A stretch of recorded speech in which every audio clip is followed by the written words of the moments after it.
గౌతమ్ ఆ బాబు బెడ్పై ఆడుకుంటూ ఉండగా సంతోషంగా చూస్తూ ఉండగా తన మొబైల్ రింగ్ అవుతూ ఉంటుంది.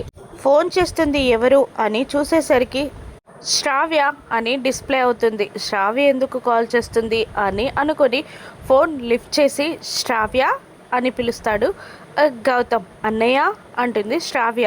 పక్కనున్న యామిని అదితి శ్రావ్యని చూస్తూ లౌడ్ స్పీకర్ ఆన్ చేయి అని అంటూ ఉండగా సరే అని లౌడ్ స్పీకర్ ఆన్ చేస్తుంది శ్రావ్య. గౌతమ్ శ్రావ్యని ఏంటమ్మా ఫోన్ చేసావు, అక్కడంతా ఓకేనా, ఏదైనా ప్రాబ్లం ఉందా అని గౌతమ్ అడిగేసరికి అన్నయ్య నేనొకటి అడగనా అని అంటూనే ఇలా అడుగుతూ ఉంటుంది.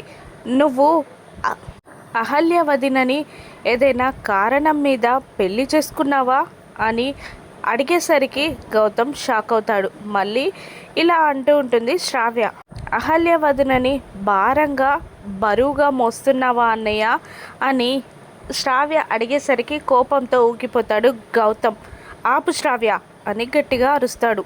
గౌతమ్ అరుపుకి లౌడ్ స్పీకర్లో గౌతమ్ మాటలు వింటున్న శ్రావ్య, అతిథి, యామిని ముగ్గురు ఉలిక్కి పడతారు. గౌతమ్ ఇంకా ఇలా అంటుంటాడు.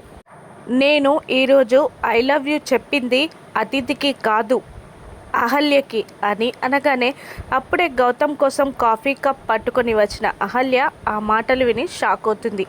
నేను అహల్యనే ప్రేమిస్తున్నాను, అహల్యనే జీవితాంతం ప్రేమిస్తూనే ఉంటున్నాను, అహల్య అంటే నాకు ఇష్టం, నేను అహల్యనే లవ్ చేస్తున్నాను అని గౌతమ్ చెప్పే మాటలకి అతిథి, యామిని ఇద్దరు షాక్ అవుతారు. అతిథి బాధపడుతూ ఉంటుంది.